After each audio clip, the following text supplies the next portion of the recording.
this had effects that went throughout the entire world. Um, Great Britain was hard hit because they depended on foreign trade. Depended on foreign. Go up a little bit here. Depended on, or maybe I'll just leave it. Foreign trade.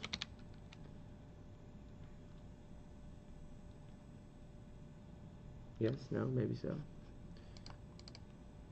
However, and so we will see this kind of constantly when we were talking about an economy that is based on an island nation, right?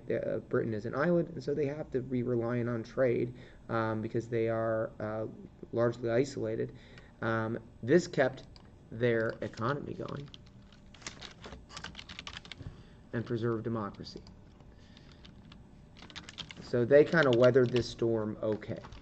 France wasn't hit as hard.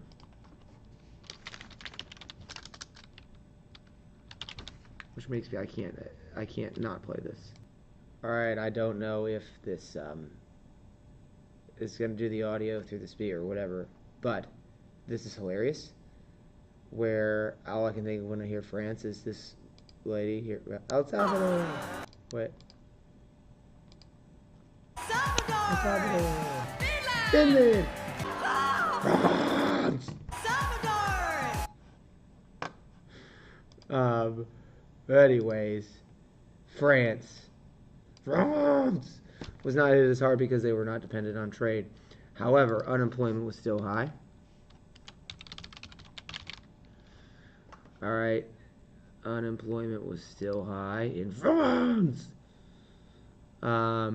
which led to political instability.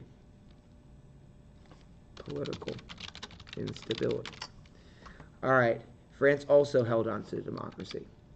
So democracy stay in France, and Britain. But that's the end of the happy story. So let's remember our Treaty of Versailles. Germany had to pay reparations after World War I. Remember, the Treaty of Versailles blamed Germany, and so we see all these, $55 billion, I don't know, of reparations that they have to pay. So how did they end up paying these? They were reliant on U.S. loans. So we have these U.S. loans, right? And the American economy crashes. So what happens to the ability for the U.S. to lend money, U.S. businesses to lend money to Germany? They aren't able to do it anymore because we have a gigantic crash.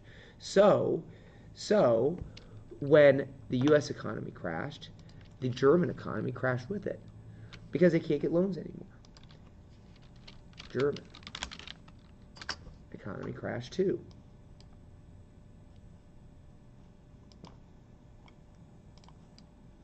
And the German economy crashed too.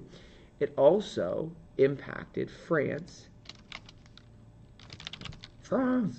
and England, because they were relying on the money for the reparations, right? Their countrysides were blown up or had all sorts of issues based on World War I, and so they're not getting the money that they were counting on from Germany, which basically causes them to, which greatly impacts their economies as well. Let's talk about our fun economics term for today, which is inflation. Inflation is a general increase in prices and the fall of the purchasing value of money. So, in other words, just to put it, all right, the same amount of money buys less, so goods seem more expensive. So, for example, we see this with eggs right now, where the same amount of money, you used to be able to buy eggs for under $1 pretty easily. Well, the same amount of money can't buy you a dozen eggs. The same amount of money can buy you like 4 eggs. And so, because a dozen eggs, I think at the store is between $3 and $4 at this point. And so, the same dollar feels like it's worth less. That is inflation.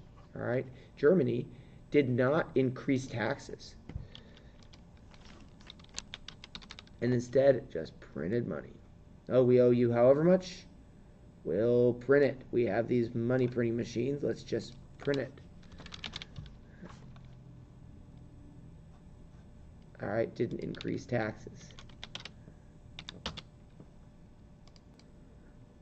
All right, so they just print money, which basically caused the value of their currency. It caused the value of the currency, the mark, to plummet.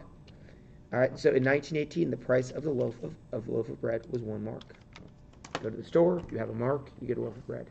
In 1923, 5 years later, the price of a loaf of bread was 2, 0, 0, 0, comma, 0, 0, 0, comma, 0, 0, 0, 2 billion marks. 2 billion marks. Right. 2 billion marks. So if you had a bank account with $10,000, right? 10,000 marks, that could buy you a lot of stuff in 1918. Think about the value of a loaf of bread, right?